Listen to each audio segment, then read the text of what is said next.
নমস্কাৰ আমি ৰাজমুকুট থিয়েটাৰৰ পৰিয়ালবৰ্গই ৰাজমুকুট থিয়েটাৰৰ আখৰা আৰম্ভ কৰাৰ প্ৰাক মুহূৰ্তত আমি মঞ্চত সমূহ কৰ্মকৰ্তা শিল্পী কলা কুশলী একত্ৰিত হৈছোঁ আজি এটা দুঃসংবাদ লৈ এটা দুখৰ খবৰ আনিছোঁ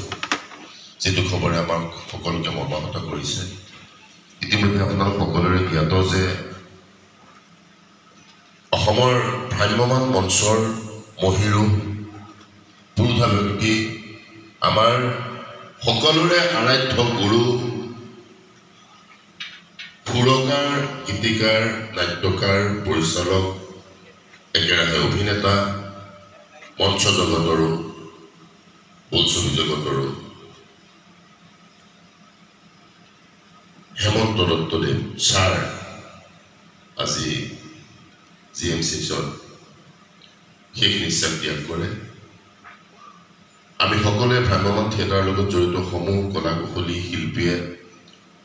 এখন আচলতে নাট্য বিদ্যালয় হেৰুৱালো আজিৰ পৰা তেখেতৰ সান্নিধ্যত যুৱ প্ৰজন্মই বহুতো অভিনেতা অভিনেত্ৰীয়ে আজিও ভ্ৰাম্যমান থিয়েটাৰত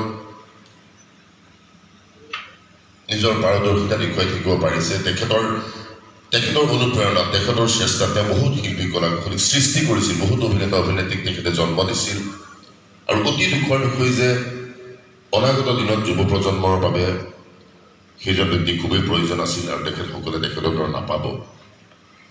এই সময়ছোৱাত আমাৰ খুব দুখ লাগিছে তেখেতৰ বিদেহ আত্মাৰ শান্তি কামনা কৰিছোঁ ইয়াৰ বাহিৰে আমি তেখেতৰ বিষয়ে ইমান চমুকৈ কম সময়ত কৈ শেষ কৰিব আমি নোৱাৰোঁ তেখেতৰ গৰিহণা তেখেতৰ অৱদান ভ্ৰাম্যমানৰ প্ৰতি তেখেতে 100ৰো অধিক সফল নাটক ভ্ৰাম্যমানত উপহাৰ দি গ'ল অসমবাসী ৰাইজক বহুকেইখন চলচ্চিত্ৰতো অভিনয় কৰিলে বহুত সুৰীয়া গীত তেওঁ লিখিছিল সুৰ কৰিছিল যিবোৰ জয়ন্ত হাজৰিকাদেৱে গাইছিল সমৰ হাজৰিকাদেৱে গাইছিল বহুতো গীত ইমান দীঘলীয়া কথাৰে আমি আমাৰ হাতত সময় খুবেই কম তথাপি শেষ কৰিব নোৱাৰিম সদৌ শেষত তেখেতৰ আত্মাৰ চিৰশান্তি কামনা কৰি আমি ভগৱন্তৰ ওচৰত প্ৰাৰ্থনা জনাইছোঁ সকলোৱে তেখেতৰ আত্মাৰ শান্তি কামনা কৰি এখন্তে আমি আহক সকলোৱে ভগৱানৰ ওচৰত মৌনব্ৰত অৱলম্বন কৰোঁ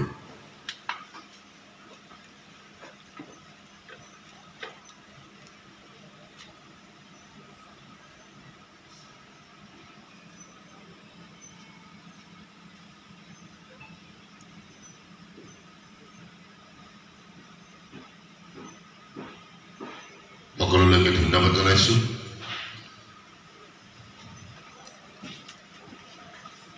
পুনৰবাৰ